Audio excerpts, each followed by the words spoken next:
नमस्कार दोस्तों, स्वागत है आप सभी का हमारे YouTube चैनल में। तो हिमाचल प्रदेश की आज अब तक की 5 बड़ी अपडेट्स लेकर मैं आपके सामने हाजिर हूँ। हिमाचल प्रदेश में रोड एक्सीडेंट पर नियमों को बदला गया है। अब दुर्घटना होने पर जो पीड़ित पक्ष रहता है उसे क्या राहत मिलने वाली है, दोषी पक्ष के खिलाफ क्या कार्रवाई होगी। अब तो बदले हुए नियमों के बारे में आपको इस वीडियो में बिल्कुल डिटेल में बताया जाएगा। साथ ही साथ स्वास्थ्य विभाग ने जैसा कहा है कि हिमाचल प्रदेश में आने वाले दिनों में कोरोना संक्रमण के मामले बढ़ सकते हैं, ऐसा क्यों स्वास्थ्य विभाग के द्वारा कहा जा रहा है इस वीडियो में, वो भी उसको लेकर भी हम बात करेंगे। साथ ही साथ बसों को लेकर अब नई अपडेट क्या है, इसके अलावा मौसम विभाग की भी बात की जाएगी और वैक्सीनेशन को लेकर भी हम बात करेंगे।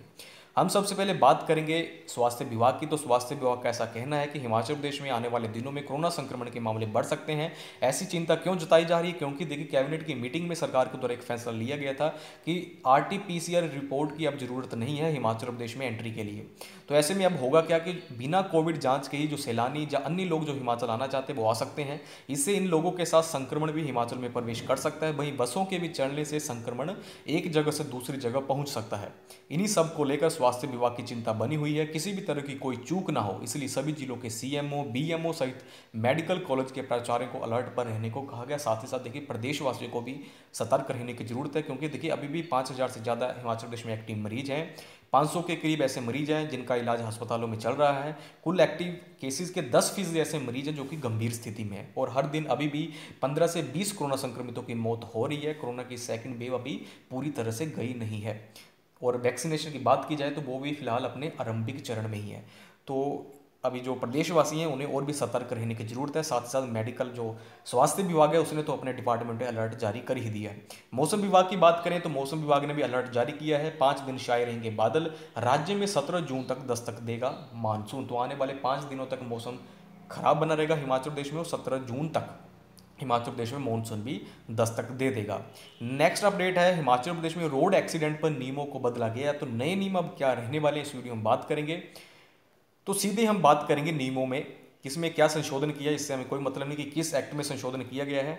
हम बात करेंगे कि अब नए नियम क्या रहने वाले हैं। तो देखिए, सबसे पहले तो बात यही है कि पहले दुर्घटना के बाद जो दोषी पक्ष रहता था उसके वाहन को सीज कर लिया जाता, उसके बाद उसके वाहन को छोड़ दिया जाता, यानी कि उसे वापस लौटा दिया जाता। लेकिन अब दुर्घटना के बाद वाहन को छोड़ा नहीं जाएगा। बीमा पॉलिसी में साथ और क्या इसमें प्रावधान किए गए हैं। बीमा पॉलिसी में तीसरा पक्ष यानी कि थर्ड पार्टी इंश्योरेंस कवर ना होने पर वाहन को पुलिस द्वारा बेचने एवं प्रभावितों को मुआवजे का प्रावधान किया गया है।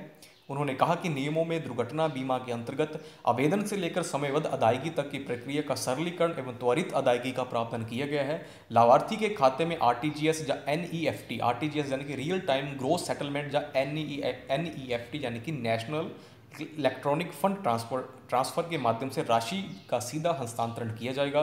दुर्घटना में एक से अधिक वाहन अगर शामिल हैं तो ऐसी स्थिति में सभी वाहनों को पुलिस रिपोर्ट के आधार पर दावा राशि का भुगतान किया जाएगा, यानी कि क्या मुआवजा प्रदान उसका भुगतान करवाया जाएगा पुलिस के द्वारा। दावा पक्ष यदि गवाहों को बुलाने का खर्च वहन करने में असमर्थ है तो उस स्थिति में खर्च सरकार द्वारा वहन किया जाएगा। विकलांगता दावों पर न्यायाधिकरण द्वारा चिकित्सा बोर्ड गठित कर रिपोर्ट 15 दिनों के भीतर देने का प्रावधान भी किया गया है। तो ये थे जो बदले हुए नियम हैं। अब हम बात करेंगे बसों के संचालन को लेकर SOP जारी की गई है, तो उसमें क्या कुछ कहा गया है, तो इसमें हम बात करेंगे। देखिए, SOP जारी कर दी गई है। देखिए, जो बातें आपको ऑलरेडी पता है उसके बारे में हम रिपीट नहीं करेंगे। वो बातें आपको पता है कि 50% क्षमता के साथ चलेंगी, हिमाचल प्रदेश के भीतर ही चलेंगी, और कोई भी सवारी बसेस में खड़ी नहीं रहेगी। सभी यात्रियों को फेस मास्क के साथ ही इजाज़त मिलेगी। वहीं चालक व परिचालक के अलावा यात्रियों को फ्लू जैसे लक्षण पर खुद ही ध्यान देना होगा। शाम को बसें खड़ी होने के बाद उनको सैनिटाइज किया जाएगा। यात्रियों के बीच सामाजिक दूरी को बनाए रखना होगा।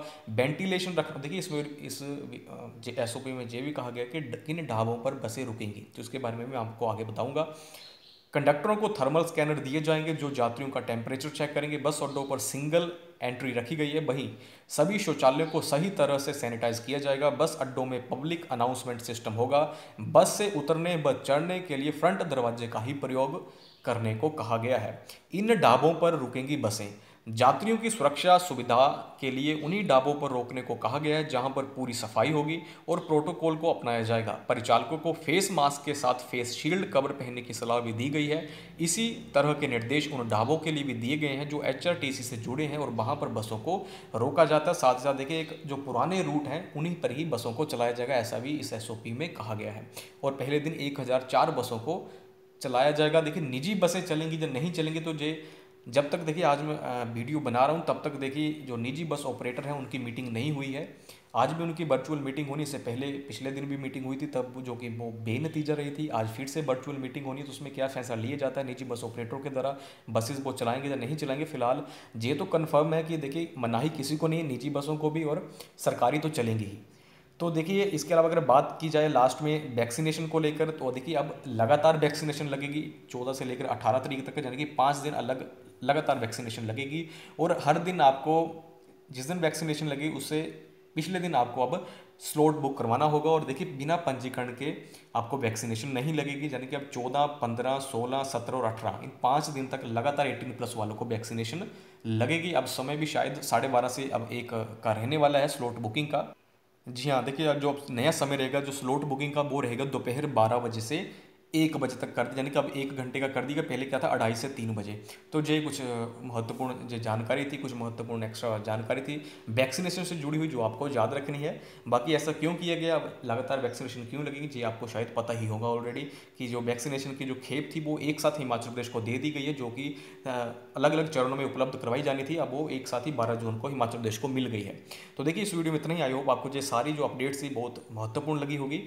तो अगर ये वीडियो अच्छी लगी तो वीडियो को लाइक कीजिएगा और इस जानकारी को आप अन्य लोगों के साथ भी शेयर जरूर कीजिएगा, ताकि ये जानकारी ये नियम उनको भी पता चल सकें।